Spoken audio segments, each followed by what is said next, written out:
Jérôme Crapati, bonjour et bienvenue sur NC News. Bonjour. Alors, le conseil municipal a acté le 2 juin dernier, non sans quelques débats, la création d'un conseil local de la jeunesse destiné aux jeunes âgés de 16 à 26 ans. Pour en parler, donc, nous vous avons invité aujourd'hui. Vous êtes directeur de la politique de la ville de Nouméa. Alors, ce projet de conseil local de jeunesse, il ne datait pas d'hier. Pourquoi est-ce qu'il a mis tant de temps à accoucher ? Il datait donc d'une volonté de Madame le maire de mettre en place sur donc la mandature 2020-2026 un espace donc de parole donc pour les jeunes, pour faire en sorte que les jeunes puissent s'exprimer au travers donc des sujets qui concernent donc la société de façon générale. Donc du coup, c'est une approche qui est vraiment de mettre en place donc un espace qui va permettre aux jeunes donc de s'exprimer. De leur donner la parole à une population qui n'est pas forcément habituée à donner son avis ou qui n'est pas en tout cas forcément intégrée dans les décisions. Oui, je crois que c'est important de prendre en compte la volonté donc de cette jeunesse de vouloir donc s'impliquer, d'être dans une dimension donc d'engagement, un engagement un petit peu citoyen, c'est-à-dire de dire voilà, j'ai des idées, j'ai quelque chose à dire, je peux être force de proposition. Eh bien, c'est important que j'ai un endroit où je peux à un moment donné donc m'exprimer et surtout construire des projets qui vont contribuer à l'amélioration de la vie de ma cité. Et je crois que cette démarche très proactive que l'on va rechercher au travers de ce conseil local de la jeunesse, elle est importante parce qu'elle donne la parole aux jeunes. C'est donc seulement un organe consultatif, non ? Il n'y a pas une vocation à prendre des décisions à ce qu'elles soient exécutées. Complètement, c'est un organe consultatif, c'est-à-dire que c'est un organe qui va être être capable de proposer donc des idées, de proposer donc des projets, de proposer peut-être des choses qui ne se font pas. Alors ça peut être dans l'aménagement, ça peut être dans des manifestations ou dans des événements pour quelque part valoriser ce que veulent les jeunes. Et aujourd'hui, ces jeunes, ils ne sont pas forcément entendus. C'est une tranche d'âge qu'on n'entend pas tellement. Disons que dans le diagnostic que l'on a effectué, on s'est rendu compte à l'échelle de la Nouvelle-Calédonie qu'on avait 6 instances donc qui donnaient la parole aux jeunes et la tranche d'âge concernée, c'est plutôt la tranche d'âge donc scolaire, 14-17 ans.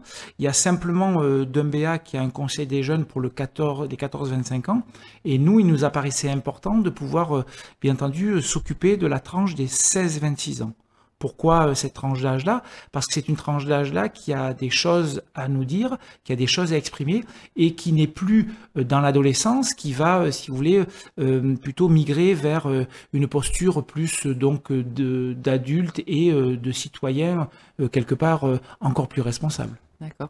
Donc c'est vraiment dans une démarche de démocratie participative, un thème qui est d'ailleurs cher à Madame la maire. Oui, complètement. C'est une démarche qui s'inscrit pleinement dans la démocratie participative, au même titre qu'il y a les conseils de quartier qui ont été lancés.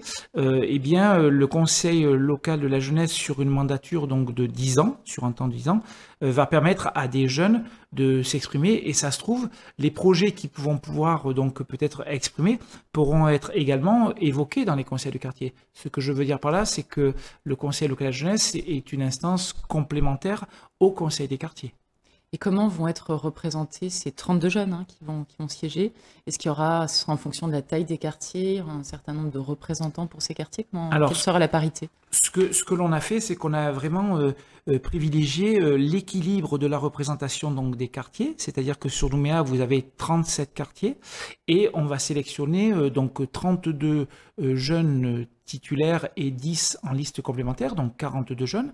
Et là, on va travailler sur ce qu'on appelle un appel à volontaires, c'est-à-dire que les jeunes vont donc d'eux-mêmes, dans la libre adhésion, répondre à donc un appel à volontaires. Donc on est sur un engagement qui est vraiment bénévole et volontaire. Et quel que soit le quartier, quelle que soit donc la provenance, eh bien ils vont pouvoir proposer leur candidature. Après, à nous de faire en sorte que tout ça soit bien équilibré entre les différents quartiers. Et donc après, ces différents projets proposés vont être soumis à un vote, au vote notamment de ces représentants donc, parmi les jeunes, ou aussi au vote des élus après? Oui, au départ, ils vont donc travailler leurs projets, ils vont les conceptualiser, ils vont également donc les présenter. Et dans le cas de cette présentation-là, eh bien, ce qui va être important, c'est qu'ils donnent de la force au projet. C'est-à-dire qu'ils donnent une identité. À savoir que finalement, ce qui est important lorsqu'on porte un projet, c'est de dire, voilà, j'y crois, j'ai envie que ce projet il soit retenu et je vais chercher donc des arguments, une motivation pour pouvoir séduire donc l'exécutif municipal, en tous les cas les personnes qui vont pouvoir décider si le projet est légitime, pour faire en sorte que ce projet, eh bien, il voit le jour. Madame le maire parle de traduction concrète des projets, c'est-à-dire que c'est des idées qui vont se traduire donc concrètement sur les différents quartiers. Très bien. Une dernière question, quelles sont les prochaines étapes de ce conseil? Quand est-ce qu'il va devenir vraiment opérationnel? Alors on a plusieurs étapes. La première étape, c'est une étape qui va donc durer au niveau du mois de juillet. On souhaite présenter le projet aux différents partenaires. Donc les partenaires qui œuvrent pour la jeunesse, ça peut être bien entendu les autres institutions, ça peut être des associations, ça peut être également le vice-rectorat, voilà, qui je rappelle ont les délégués à la vie lycéenne. Ça peut être également donc des structures donc partenaires. Et dans un second temps, on va travailler sur ce qu'on appelle le recrutement.